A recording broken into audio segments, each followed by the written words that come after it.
Guys, Hollywood की history में अगर कोई ऐसी फिल्म है जिसने ऑडियंस का दिमाग सबसे ज्यादा घुमाया है तो वो है क्रिस्टोफर नोलन की master class movie Inception. Dreams with in dreams, time dilation और वो क्लाइमैक्स जिसने इंटरनेट पर हजारों थ्योरीज को जन्म दिया। बहुत से लोग आज भी कंफ्यूज्ड हैं कि क्या कॉब सच में हकीकत में वापस आया था या फिर वो सब कुछ एक सपना ही था। अगर आप भी इस कंफ्यूजन को क्लियर करना चाहते हैं तो ये वीडियो आपके लिए है। आज हम इंसेप्शन की पूरी स्टोरी और टाइमलाइन को स्टेप बाय स्टेप समझते हुए इसकी एंडिंग पर डिटेल में बात करेंगे। तो चलिए, without wasting any time, let's dive into the story.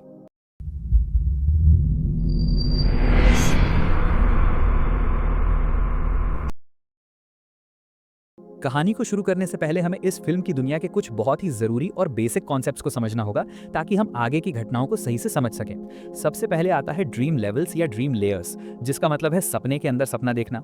यहाँ हर लेयर एक अलग दुनिया होती है और आप जितना गहरे सपने में जाते हैं वहाँ वक्त उतना ही धीमा हो जाता है। उदाहरण के लिए, अगर रियलिटी में 1 घंटा बीतता है तो पहले ड्रीम लेवल में 1 हफ्ता बीत सकता है, दूसरे में 6 महीने और तीसरे में 10 साल तक लग सकते हैं। दूसरा कॉन्सेप्ट है टोटम, जो एक छोटी सी पर्सनल चीज होती है जिसे सिर्फ उसका मालिक ही अच्छे से जानता है। जैसे फिल्म के मेन कैरेक्टर कॉब के पास एक स्पिनिंग टॉप यानी लट्टू है। अगर ये लट्टू रियलिटी में है तो वो घूमते हुए गिर जाएगा, लेकिन अगर ये सपने में है तो ये हमेशा घूमता ही रहेगा और कभी नहीं गिरेगा, जिससे कैरेक्टर को पता चलता है कि वो जाग रहा है या सपना देख रहा है। इसके बाद आता है किक, जो एक अचानक लगने वाला शारीरिक झटका होता है, जैसे गिरने का एहसास होना, जो इंसान को सपने से जगाने के लिए इस्तेमाल किया जाता है ताकि वो गहरी नींद से बाहर आ सके। फिर आता है लिम्बो, जो सबकॉन्शियस का सबसे गहरा और खतरनाक लेवल है, जहां कोई बना बनाया स्ट्रक्चर नहीं होता और अगर कोई यहां फंस जाए तो उसका दिमाग रियलिटी और सपने का फर्क भूल सकता है और वो हमेशा के लिए वहां खो सकता है।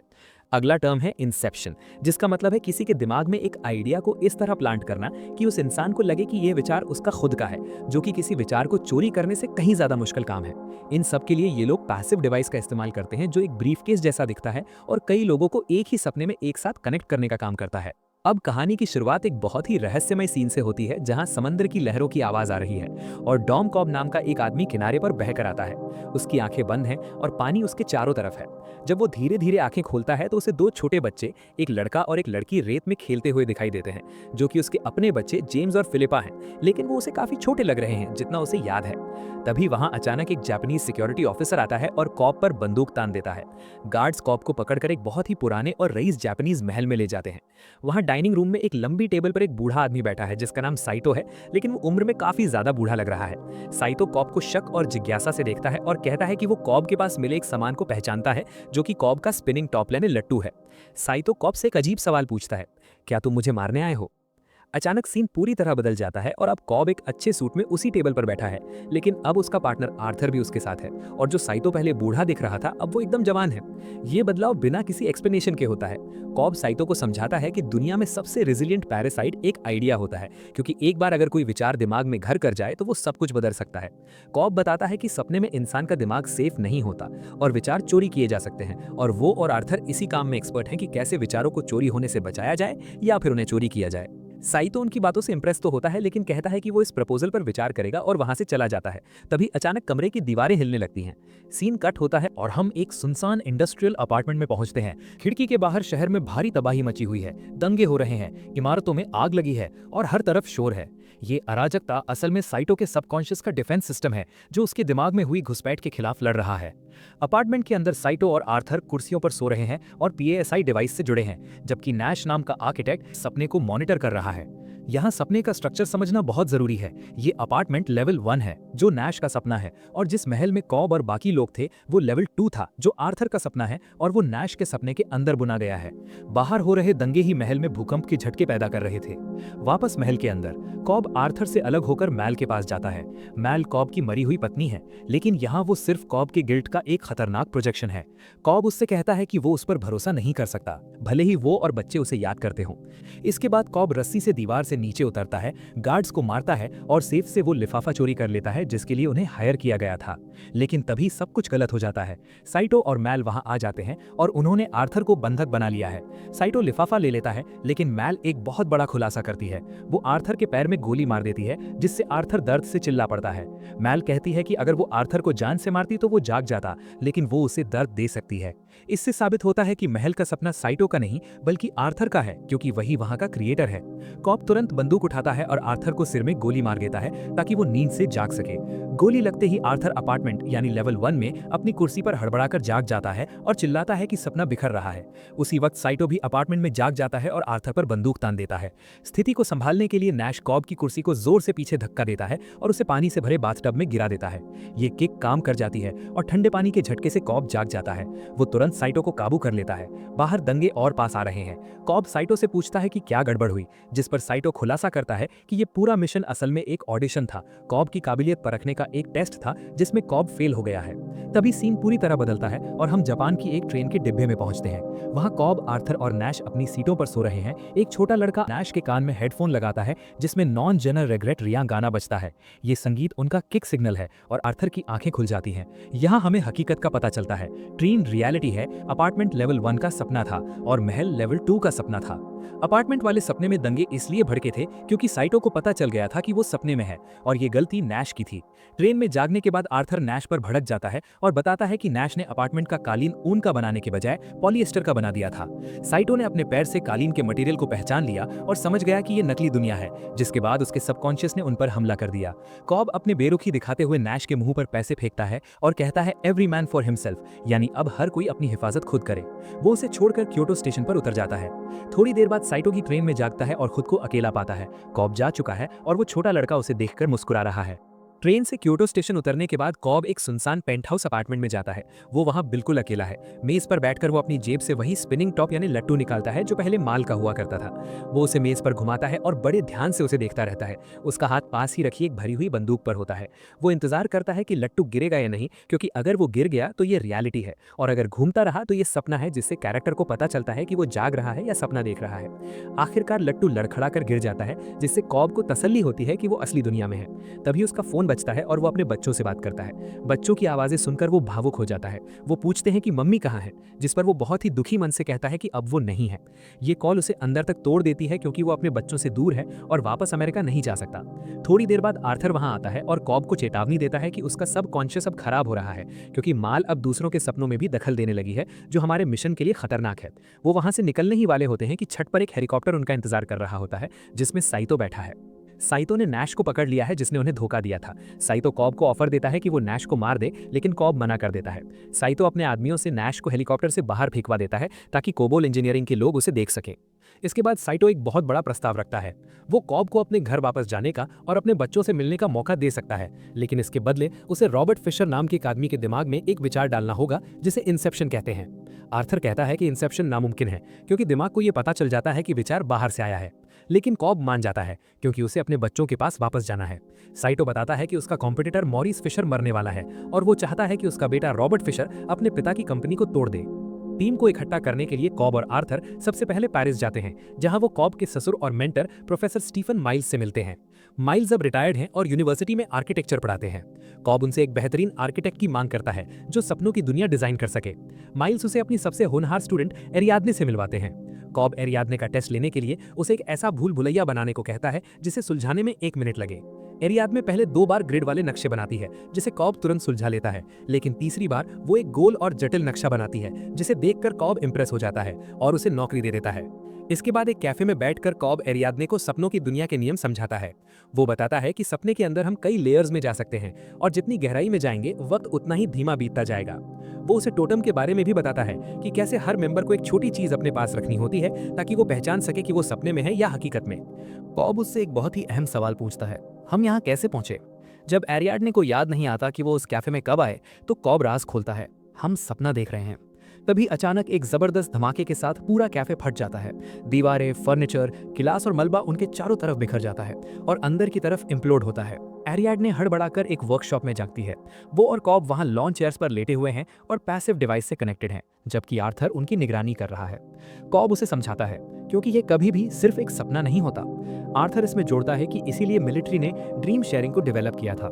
ये एक ट्रेनिंग प्रोग्राम था जहां सोल्जर्स ट्रेनिंग ले सकते थे और फिर सुरक्षित जाग सकते थे। इसके बाद उनकी अगली ट्रेनिंग पेरिस की सड़कों और सीन नदी के ऊपर बने एक पुल पर होती है। यहाँ कॉब एरियाडने को प्रोजेक्शंस के बारे में सिखाता है, जो हमारे सबकॉन्शियस के लोग होते हैं जो सपने को भरते हैं। एरियाडने शहर को ही मोड़ना शुरू कर देती है। वो इमारतों को ऊपर की तरफ उठा देती है, जिससे अलग अलग तलों पर ग्रेविटी उल्टी हो जाती है और एक नामुमकिन ज्यामिति बन जाती है जहां वो दीवारों पर चल सकती है। जैसे जैसे वो सपने के आर्किटेक्चर के साथ ज्यादा छेड़छाड़ करती है, वहां मौजूद प्रोजेक्शंस उसे दुश्मन की तरह घूरने लगते हैं और जानबूझकर उससे टकराने लगते हैं। कॉब बताता है कि उसका सबकॉन्शियस ये पहचान रहा है कि कोई बाहरी इंसान उसकी दुनिया बदल रहा है, ठीक वैसे ही जैसे सफेद रक्त कोशिकाएं किसी इन्फेक्शन से लड़ती हैं। कॉब उसे एक और चेतावनी देता है, कभी भी अपनी यादों से जगहों को मत बनाओ, हमेशा नई जगहें सोचो, क्योंकि उसने वहां एक ऐसा पुल बना दिया था जिसे वो रोज असल पेरिस में पार करती है। इस सपने के दौरान एरियाडने नोटिस करती है कि कॉब उस पुल को देखकर भावुक और खोया सा हो जाता है, क्योंकि उसे अपनी मरी हुई पत्नी मैल और उनके साथ बिताए पलों की याद आने लगती है। तीसरे सपने के दौरान जब एरियाडने सपने के माहौल को बदलने में बहुत ज्यादा आक्रामक हो जाती है, तो अचानक सड़क पर मैल आ जाती है। ये कॉब के सबकॉन्शियस का एक बहुत ही खतरनाक प्रोजेक्शन है। मैल सपने में एरियाडने पर चाकू से हमला कर देती है, जिससे एरियाडने डरकर जाग जाती है। वो घबरा जाती है और जाने लगती है, लेकिन कॉब उसे समझाता है कि मैल मर चुकी है और ये सिर्फ उसका साया है। एरियाडने को कॉब के दिमाग में कुछ गड़बड़ लगती है। इसके बाद आर्थर एरियाडने को टोटम का कॉन्सेप्ट समझाता है। वो उसे अपना टोटम दिखाता है, जो एक लाल रंग का लोडेड डाइस है। आर्थर उसे बताता है, मैं तुम्हें इसे छूने नहीं दे सकता, वरना इसका मकसद ही खत्म हो जाएगा। देखो, सिर्फ मुझे पता है कि इस खास पासे का बैलेंस और वजन कैसा है। इस तरह जब तुम अपने टोटम को देखते हो तो तुम्हें पक्का पता होता है कि तुम किसी और के सपने में नहीं हो। आर्थर फिर एक राज खोलता है कि कॉब का टोटम, वो घूमता हुआ लट्टू, असल में मैल ने बनाया था, कॉब ने नहीं। ये टेक्निकली टोटम के उस नियम को तोड़ता है कि सिर्फ बनाने वाले को ही उसकी खासियत पता होनी चाहिए। कॉब का मैल के साथ जो इमोशनल जुड़ाव है, उसकी वजह से शायद वो ये ठीक से न समझ पाए कि लट्टू सही काम कर रहा है या नहीं। इन सभी सीन्स के दौरान एरियाडने एक शक करने वाली स्टूडेंट से एक जरूरी टीम मेंबर बन जाती है, लेकिन साथ ही उसे कॉब की दिमागी हालत की गहरी चिंता होने लगती है। इसके बाद कॉब टीम के अगले मेंबर को ढूंढने के लिए मुंबासा जाता है, जहां वो ईम्स से मिलता है। ईम्स एक फॉर्जर है, यानी वो सपनों के अंदर अपना रूप बदलकर किसी और का रूप ले सकता है। ईम्स को इंसेप्शन का आइडिया पसंद आता है और वो कहता है कि रॉबर्ट फिशर के दिमाग में ये बात डालनी चाहिए कि उसके पिता उसे अलग और इंडिपेंडेंट देखना चाहते थे, ना कि सिर्फ अपनी परछाई। बातचीत के बाद जब वो बाहर निकलते हैं तो कोबॉल इंजीनियरिंग के एजेंट्स उनका पीछा करने लगते हैं। मुंबासा की तंग गलियों और बाजारों में एक बहुत ही तेज भागदौड़ होती है। कॉब और ईम्स किसी तरह बचते हुए भागते हैं और आखिरकार वहां साइटो आकर उन्हें अपनी गाड़ी में बचा लेता है। साइटो ये सुनिश्चित करना चाहता है कि कॉब जिंदा रहे ताकि मिशन पूरा हो सके। इसके बाद ईम्स उन्हें यूसुफ नाम के केमिस्ट के पास ले जाता है। यूसुफ की लैब एक बेसमेंट में है, जहां बहुत सारे लोग कुर्सियों पर सो रहे हैं और पैसिव डिवाइस से जुड़े हैं। वहां का केयरटेकर बताता है कि ये लोग यहाँ जागने के लिए नहीं, बल्कि सोने आते हैं, क्योंकि सपना ही अब इनकी दुनिया बन चुका है। यूसुफ उन्हें बताता है कि 3 लेवल के सपने में जाने के लिए बहुत ही स्ट्रॉन्ग सेडेटिव की जरूरत पड़ेगी, ताकि कोई बीच में ना जागे। वो समझाता है कि हकीकत में 10 घंटे की फ्लाइट का मतलब होगा पहले लेवल में 1 हफ्ता, दूसरे में 6 महीने और तीसरे में 10 साल। ये रिस्क लेना कॉब तैयार हो जाता है और यूसुफ भी केमिस्ट के तौर पर टीम में शामिल हो जाता है। अब टीम लगभग पूरी हो चुकी है और वो मिशन की प्लानिंग के लिए तैयार है। मुंबासा से लौटने के बाद पूरी टीम पेरिस के एक बड़े वेयरहाउस में इकट्ठा होती है। यहाँ कॉब, आर्थर, ईम्स, यूसुफ, एरियाडने और साइटो मिलकर मिशन का फाइनल प्लान तैयार करते हैं। कॉब टीम को समझाता है कि उन्हें रॉबर्ट फिशर के दिमाग में सिर्फ एक इमोशनल आइडिया डालना है, ये कि उसके पिता मॉरिस फिशर नहीं चाहते थे कि रॉबर्ट सिर्फ उनकी नकल करे, बल्कि वो चाहते थे कि रॉबर्ट अपनी खुद की अलग पहचान बनाए। अगर रॉबर्ट को ये यकीन हो जाए कि ये विचार उसका अपना है, तो वो अपने पिता की कंपनी को तोड़ने का फैसला ले लेगा। कॉब बताता है कि वो इस काम को एक फ्लाइट के दौरान अंजाम देंगे, जब रॉबर्ट अपने पिता की बॉडी को सिडनी से लॉस एंजलिस ले जा रहा होगा। ये 10 घंटे की फ्लाइट होगी, जो उन्हें सपने देखने के लिए जरूरी वक्त देगी। कॉब सपने के स्ट्रक्चर को समझाता है कि वो 3 लेवल्स में नीचे जाएंगे। पहला लेवल यूसुफ का सपना होगा, जो एक बारिश वाला शहर होगा। दूसरा लेवल आर्थर का सपना होगा, जो एक होटल में सेट होगा। और तीसरा लेवल ईम्स का सपना होगा, जो पहाड़ों पर बने बर्फीले किले जैसा होगा। वो ये भी तय करते हैं कि सपने से बाहर आने के लिए वो एक किक का इस्तेमाल करेंगे, जिसे एडिथ पियाफ के गाने नो जे ने रिग्रेट्रियन के जरिए सिंक्रोनाइज किया जाएगा। मिशन की तैयारी के दौरान आर्थर और ईम्स अपने अपने टारगेट की जासूसी करते हैं। आर्थर रॉबर्ट फिशर की आदतों को नोट करता है, जबकि ईम्स रॉबर्ट के गॉडफादर पीटर ब्राउनिंग के हाव भाव और बोलने के तरीके को सीखता है, ताकि वो सपने में उसका भेस बदल सके। इसी बीच एक रात एरियाडने देखती है कि कॉब अकेले में सपना देख रहा है और वो बिना इजाजत उसके सपने में घुस जाती है। वहां वो देखती है कि कॉब एक लिफ्ट में है। जब एरियाडने लिफ्ट में जाती है तो उसे पता चलता है कि कॉब अपनी यादों को कैद करके रखता है। लिफ्ट नीचे जाती है और अलग अलग फ्लोर्स पर कॉब की पुरानी यादें दिखाई देती हैं, उसका घर, उसके बच्चे और अंत में वो मैल तक पहुंचती है। वहां मैल का बर्ताव बहुत ही आक्रामक होता है और वो एरियादने पर हमला कर देती है। कॉब किसी तरह एरियादने को वहां से निकालता है और जागने के बाद एरियादने उसे चेतावनी देती है कि मैल का ये साया मिशन को बर्बाद कर सकता है। शांत होने के बाद आखिरकार कॉब एरियादने को अपनी और मैल की पूरी सच्चाई बताता है। वो बताता है कि उन्होंने सपनों की दुनिया के साथ एक्सपेरिमेंट किया था और वो दोनों लिम्बो में फंस गए थे, जो सबकॉन्शियस का सबसे गहरा लेवल है। वहां उन्होंने अपनी यादों से एक पूरी दुनिया बनाई और वहां करीब 50 साल बिताए। जब वो वापस हकीकत में आए तो मैल को ये मानने में दिक्कत होने लगी कि ये दुनिया असली है। उसे लगने लगा कि वो अभी भी सपने में है और जागने का एकमात्र तरीका मरना है। कॉब एक फ्लैशबैक में बताता है कि कैसे मैल ने उनकी शादी की सालगिरह पर एक ऊंची इमारत की खिड़की से कूदकर जान दे दी। कूदने से पहले उसने कॉब को फंसाने के लिए सबूत छोड़ दिए थे ताकि कॉब को मजबूरन उसके साथ कूदना पड़े, लेकिन कॉब ने ऐसा नहीं किया और उसे अपने बच्चों को छोड़कर भागना पड़ा। ये सुनकर एरियादने समझ जाती है कि कॉब का गिल्ट ही मैल को उसके सपनों में जिंदा रखे हुए है। अब मिशन का दिन आ गया है। पूरी टीम सिडनी एयरपोर्ट पर पहुंचती है। वो सब एक आम यात्री की तरह सिडनी से लॉस एंजलिस जाने वाली फ्लाइट में चढ़ते हैं। रॉबर्ट फिशर फर्स्ट क्लास में बैठा है। साइटो बताता है कि उसने पूरी एयरलाइन ही खरीद ली है ताकि उन्हें फ्लाइट में कोई डिस्टर्ब न करे। प्लान के मुताबिक कॉब धीरे से रॉबर्ट के पास जाता है और उसकी ड्रिंक में यूसुफ का बनाया हुआ वो खास सेडेटिव मिला देता है। कुछ ही देर में रॉबर्ट गहरी नींद में सो जाता है। इसके बाद टीम के बाकी मेंबर्स भी अपनी अपनी सीट्स पर सेडेटिव लेते हैं और पैसिव डिवाइस को कनेक्ट कर लेते हैं। एक एक करके सबकी आंखें बंद होने लगती हैं और वो रॉबर्ट फिशर के दिमाग में घुसने के लिए तैयार हो जाते हैं। और अब खेल शुरू होता है। हकीकत पीछे छूट चुकी है और इंसेप्शन की शुरुआत हो चुकी है। टीम अब पहले लेवल के सपने में प्रवेश करती है, जिसे द रेनी सिटी कहा जाता है। जैसे ही उनकी आंखें खुलती हैं, वो खुद को लॉस एंजलिस की सड़कों पर पाते हैं, लेकिन वहां मूसलाधार बारिश हो रही है। ये यूसुफ का सपना है और उसके सबकॉन्शियस ने इस बारिश वाले शहर को बनाया है। प्लान के मुताबिक टीम के मेंबर्स एक टैक्सी का इंतजार करते हैं जिसमें रॉबर्ट फिशर आ रहा है। जैसे ही फिशर की गाड़ी आती है, वो उस पर हमला करते हैं, उसे गाड़ी से खींचकर बाहर निकालते हैं और जबरदस्ती अपनी टैक्सी में बिठाते हैं। ये किडनैपिंग फिशर को डराने और उसके दिमाग को कमजोर करने के लिए की गई है ताकि वो जानकारी दे सके। लेकिन तभी कुछ ऐसा होता है जिसकी उम्मीद उन्हें नहीं थी। अचानक चारों तरफ से उन पर गोलियां चलने लगती हैं। ये कोई आम लोग नहीं है, बल्कि ये फिशर के सबकॉन्शियस के प्रोजेक्शंस हैं जो किसी आर्मी की तरह लड़ रहे हैं। कॉब को एहसास होता है कि फिशर के दिमाग को मिलिटराइज्ड किया गया है, यानी उसे ट्रेनिंग दी गई है कि अगर कोई उसके दिमाग में घुसने की कोशिश करे तो उसका सबकॉन्शियस अपने आप डिफेंड करेगा। इस गोलीबारी में एक बड़ी अनहोनी हो जाती है। साइटो को गोली लग जाती है, वो बुरी तरह घायल हो जाता है और खून बहने लगता है। टीम किसी तरह बचकर एक वेयरहाउस में पहुंचती है। वहां ईम्स और आर्थर कॉब पर चिल्लाते हैं कि उसने ये नहीं बताया था कि फिशर का दिमाग इतना खतरनाक होगा। कॉब वहां एक बहुत ही डरावनी सच्चाई का खुलासा करता है।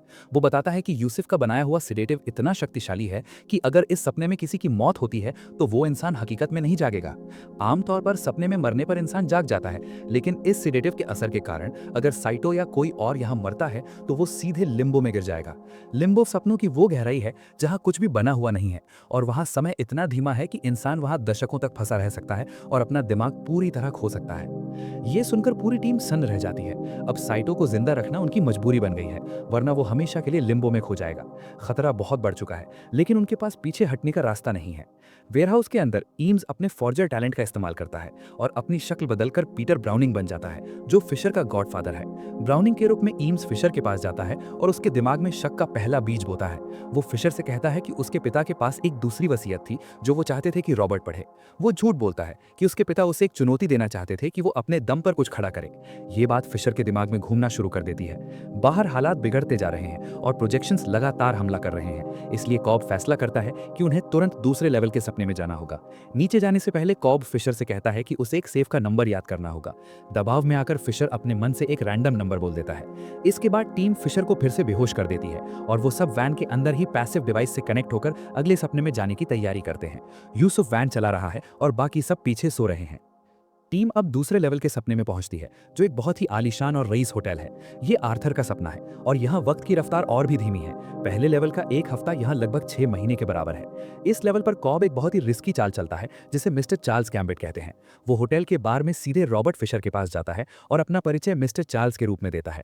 वो फिशर से झूठ बोलता है कि वो उसकी सिक्योरिटी टीम का हिस्सा है और यहाँ उसे घुसपैठियों से बचाने आया है। फिशर, जो पहले से ही डरा हुआ और कंफ्यूज्ड है, कॉब की बातों में आ जाता है और उस पर भरोसा करने लगता है। कॉब उसे यकीन दिला देता है कि उसके दिमाग पर हमला हो रहा है और कॉब ही वो इंसान है जो उसे बचा सकता है। दूसरी तरफ ईम्स फिर से पीटर ब्राउनिंग का रूप लेकर फिशर को मिलता है और उसे बताता है कि उसके पिता ने उसे एक चुनौती दी है, एक ताना मारा है कि वो कभी उनके जैसा नहीं बन सकता। ये बात फिशर के अहम को चोट पहुंचाती है। कॉब फिशर को समझाता है कि सच्चाई जानने के लिए उन्हें और भी गहरे सपने में जाना होगा। वो फिशर को फिर से बेहोश कर देते हैं ताकि वो तीसरे लेवल में जा सके। आर्थर वहीं दूसरे लेवल में रुकता है क्योंकि उसे किक की तैयारी करनी है। वो लिफ्ट के शाफ्ट में विस्फोटक लगाता है ताकि जब वो फटे काटें तो उस झटके से टीम तीसरे लेवल से वापस आ सके। अब कॉब, फिशर, अरायदनी, ईम्स और घायल साइटो तीसरे लेवल में जाने के लिए तैयार होते हैं, जबकि आर्थर उन्हें वापस लाने के लिए होटल में ही रुकता है। इसी दौरान पहले लेवल यानी बारिश वाले शहर में यूसुफ वैन चला रहा है और दुश्मन उसका पीछा कर रहे हैं। वैन एक बैरियर तोड़ते हुए ब्रिज से नीचे गिरने लगती है। इस गिरने के एहसास का असर सीधे दूसरे लेवल पर पड़ता है। होटल में अचानक ग्रेविटी खत्म हो जाती है, सब कुछ हवा में तैरने लगता है, फर्नीचर, लोग और सामान। आर्थर, जो इस सपने का मालिक है, खुद को बहुत ही अजीब स्थिति में पाता है। वो होटल के कॉरिडोर में है जो अब घूम रहा है और वहां जमीन, छत और दीवार का फर्क मिट चुका है। आर्थर वहां मौजूद गार्ड से हवा में तैरते हुए लड़ता है। ये फाइट सीन बहुत ही अनोखा है क्योंकि वो दीवारों और छत का इस्तेमाल जमीन की तरह कर रहा है। अब टीम आखिर तीसरे लेवल के सपने में पहुंचती है जो एक बर्फीला पहाड़ी इलाका है। ये ईम्स का सपना है और यहाँ ईम्स के सबकॉन्शियस ने एक बहुत बड़ा और सुरक्षित किला बनाया है जो एक हॉस्पिटल जैसा दिखता है। टीम को इस किले के अंदर मौजूद एक स्ट्रॉन्ग रूम तक पहुंचना है जहां रॉबर्ट फिशर के पिता मॉरिस फिशर का प्रोजेक्शन मौजूद है। बर्फीले तूफान और भारी सुरक्षा के बीच वो लड़ते हुए आगे बढ़ते हैं, लेकिन जब वो मंजिल के बिल्कुल करीब होते हैं तभी अचानक वहां मैल आ जाती है। इस बार वो पूरी तरह से ठोस और खतरनाक रूप में वहां मौजूद है। इससे पहले कि कॉब कुछ कर पाते, मैल अपनी बंदूक उठाती है और रॉबर्ट फिशर को गोली मार देती है। फिशर की मौके पर ही मौत हो जाती है। चूंकि उन्होंने बहुत ही गहरा सेडेटिव लिया हुआ है, इसलिए मरने के बाद फिशर जागता नहीं है, बल्कि वो सीधे लिम्बो में गिर जाता है। उधर साइटो, जो पहले लेवल से ही गोली लगने के कारण घायल था, वो भी अब अपनी चोटों से हार मान लेता है और दम तोड़ देता है। साइटो भी मरकर लिम्बो में चला जाता है। मिशन अब पूरी तरह से फेल होता हुआ नजर आ रहा है क्योंकि उनका टारगेट और उनका क्लाइंट दोनों ही लिम्बो में खो चुके हैं। कॉब हताश हो जाता है, लेकिन अरायदनी हार नहीं मानती। वो कॉब को एक सुझाव देती है कि वो दोनों लिम्बो में जाकर फिशर और साइटो को ढूंढकर उन्हें वहां से किक करके वापस ला सकते हैं, इससे पहले कि सेडेटिव का असर खत्म हो। ईम्स वहीं रुकता है ताकि वो किले के चारों तरफ विस्फोटक लगा सके। इन विस्फोटकों का धमाका ही वो किक होगा जो उन्हें लिम्बो से लेवल 3 में और फिर ऊपर के लेवल्स में लाने में मदद करेगा। अब कॉब, अरायदनी नो की सबसे गहरी खाई यानी लिम्बो में प्रवेश करते हैं। यहाँ का नजारा बाकी सपनों से बिल्कुल अलग है। ये कोई डिजाइन की हुई जगह नहीं है, बल्कि एक बिखरी हुई और अंतहीन दुनिया है। उन्हें वहां एक विशाल और वीरान शहर दिखाई देता है जो धीरे धीरे टूटकर समंदर में समा रहा है। इमारतें जर्जर हो चुकी हैं और सड़कों पर पानी भरा हुआ है। कॉब इस जगह को तुरंत पहचान लेता है। ये वही शहर है जिसे उसने और मैल ने अपने 50 साल के लिम्बो के प्रवास के दौरान अपनी यादों से बनाया था। वो दोनों वहां रॉबर्ट फिशर को ढूंढ रहे होते हैं। तभी कॉब का सामना एक बार फिर मैल से होता है। इस बार मैल पूरी तरह से अपने वजूद में है और वो कॉब को भावनात्मक रूप से तोड़ने की कोशिश करती है। वो उससे कहती है कि ऊपर वाली दुनिया जहां उसके बच्चे हैं शायद वो असली नहीं है। वो दावा करती है कि ये लिम्बो ही हमारी असली दुनिया है जिसे हमने साथ में बनाया था। मैल उसे एक बहुत ही ललचाने वाला नजारा दिखाती है। उसके बच्चे वहीं लिम्बो में खेल रहे हैं। वो कॉब को ऑफर देती है कि अगर वो यहीं रह जाए तो वो हमेशा अपने परिवार के साथ रह सकता है। एक पल के लिए कॉब का मन डोल जाता है, लेकिन उसे जल्द ही एहसास हो जाता है कि ये सब झूठ है। वो मैल से कहता है कि तुम असली नहीं हो, तुम सिर्फ मेरे गिल्ट की एक परछाई हो। कॉब आखिरकार अपनी गलती को स्वीकार करता है और मैल को बताता है कि कैसे उसने ही मैल के दिमाग में ये बात डाली थी कि हमारी दुनिया असली नहीं है, ताकि वो लिम्बो से जाग सके। लेकिन वो विचार एक कैंसर की तरह फैल गया और मैल ने हकीकत में भी जान दे दी। वो उससे माफी मांगता है, लेकिन ये भी साफ कर देता है कि अब उसे अपने असली बच्चों के पास जाना होगा। तभी अरायदनी अपनी बंदूक निकालती है और मैल के प्रोजेक्शन को गोली मार देती है, जिससे मैल हमेशा के लिए गायब हो जाती है। इसके साथ ही कॉब अपने अतीत के बोझ से आजाद हो जाता है। इसके बाद उन्हें वहां रॉबर्ट फिशर मिल जाता है। अरायदनी उसे वापस भेजने के लिए किक देती है। वो उसे एक ऊंची इमारत से नीचे धक्का दे देती है। गिरने के झटके से फिशर सीधे लेवल 3 में जाग जाता है। इसके बाद अरायदनी भी वहां से कूद जाती है ताकि वो खुद को किक कर सके, लेकिन कॉब वहीं रुकता है क्योंकि उसे अभी साइटो को ढूंढना है जो इस लिम्बो में कहीं खो गया है। लिम्बो से किक मिलने के बाद रॉबर्ट फिशर वापस लेवल 3 यानी बर्फीले किले में जागता है। वो तुरंत उठकर किले के अंदर मौजूद स्ट्रॉन्ग रूम में जाता है जो इस पूरे मिशन का केंद्र है। वहां उसे अपने पिता मॉरिस फिशर का प्रोजेक्शन मिलता है जो बिस्तर पर लेटा है और अपनी आखिरी सांसें गिन रहा है। ये बहुत ही भावुक मोमेंट है। मॉरिस अपने बेटे को पास बुलाता है और बहुत ही धीमी आवाज में कहता है, मैं निराश था, इसलिए नहीं कि तुम मेरे जैसे नहीं बन पाए, बल्कि इसलिए कि तुमने मेरे जैसा बनने की इतनी कोशिश की। ये सुनकर रॉबर्ट को झटका लगता है, लेकिन साथ ही एक सुकून भी मिलता है। उसे समझ आता है कि उसके पिता चाहते थे कि वो अपनी खुद की अलग पहचान बनाए। मॉरिस तिजोरी की तरफ इशारा करता है। जब रॉबर्ट तिजोरी खोलता है तो वहां उसे वसीयत के साथ एक पुराना कागज का फिरकी मिलता है, वही खिलौना जिसे वो बचपन में संजो कर रखता था। ये देखकर रॉबर्ट रो पड़ता है। उसे यकीन हो जाता है कि उसके पिता उससे प्यार करते थे और चाहते थे कि वो आजाद रहे। इंसेप्शन का काम पूरा हो चुका है। रॉबर्ट के दिमाग में ये विचार गहराई से बैठ गया है कि उसे अपने पिता की कंपनी को खत्म करके अपनी नई शुरुआत करनी है। अब वक्त है वापस लौटने का। ईम्स ने जो किले के चारों तरफ विस्फोटक लगाए थे वो उन्हें डिटोनेट कर देता है। एक जबरदस्त धमाका होता है और पूरा किला ढहने लगता है। ये लेवल 3 का किक है। ठीक उसी वक्त लेवल 2 में आर्थर लिफ्ट के शाफ्ट में लगाए गए विस्फोटकों को उड़ा देता है। लिफ्ट तेजी से नीचे गिरती है, जिससे एक झटकेदार फोर्स पैदा होती है और लेवल 1 में यूसुफ की वैन आखिरकार पानी की सतह से टकराती है। ये तीनों घटनाएं, किले का धमाका, लिफ्ट का गिरना और वैन का पानी में गिरना, एक साथ सिंक्रोनाइज होती हैं। इस चेन रिएक्शन की वजह से टीम के मेंबर्स एक के बाद एक सपनों से जागने लगते हैं। एरियाडने, एम्स, आर्थर और फिशर सब के सब एक झटके में सपनों की गहराइयों से बाहर खींचे चले आते हैं। लेकिन कॉब अभी भी वापस नहीं आया है। वो लिम्बो में ही रुक गया था ताकि साइतो को ढूंढ सके। लिम्बो में समय बहुत तेज बीतता है, इसलिए जब तक कॉब साइतो को ढूंढता है, साइतो एक बहुत ही बूढ़ा आदमी बन चुका है। वो एक महल में अकेले बैठा है, अपनी यादों में खोया हुआ। कॉब उसके पास पहुंचता है और उसे याद दिलाता है कि उनकी एक डील हुई थी। वो साइतो को समझाता है, हम दोनों यहाँ फंसे हुए हैं, लेकिन ये दुनिया असली नहीं है। हमें वापस जाना होगा, जवान आदमियों की तरह, ताकि हम अपना वादा निभा सकें। साइतो को धीरे धीरे याद आता है। वो कांपते हाथों से बंदूक उठाता है। कॉब भी तैयार है।